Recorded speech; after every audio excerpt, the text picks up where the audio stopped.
Assalamu aleyküm bütün dünyadaki güzel Uygurlarım. Hazır biz İstanbul'unki Aya Sofiya Camii'ninki aldıda.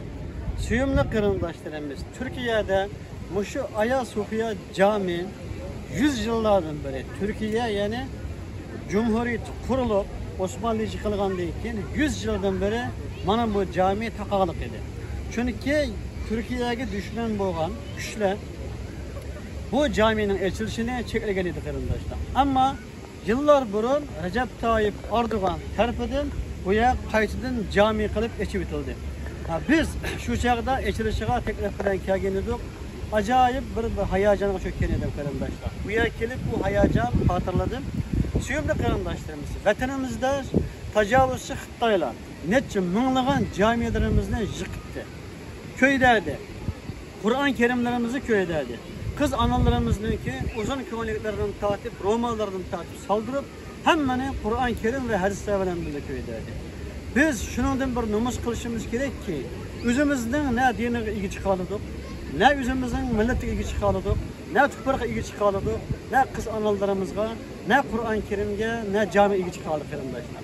Şunun için bu bize bir vicdan azabı katılış gerek arkadaşlar.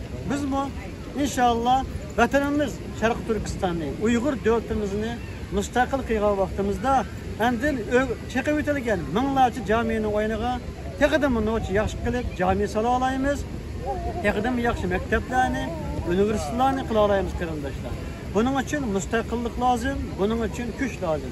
Şunun için bütün dünyadaki her bir Uygurlarımız, melimiz var, melimiz, cenimiz var, cenimiz, aklımız var, aklımız bilen vatanımızı müstakil kılışqa, vatanımızdaki her bir mescitlerimizge, camilerimizge, her bir mekteplerimizge, her bir evlatlarımızga ilgi çıkış için hareket kılaylı.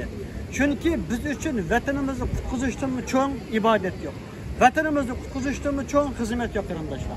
Biz vatanımızı müstakil kılsak, camilerimizden ezen çıkıdı, mekteplerimizi, bağlarımız anıtını yaxşı koydu, hem yaxşı terbiyelenip, ecdatlarımız bütün dünyaya medeniyet ve marifete katkandık, Uygur milleti qaytadan dünyaya marif ve medeniyet taqıtıdı. Bütün Uygurlarımga assalam.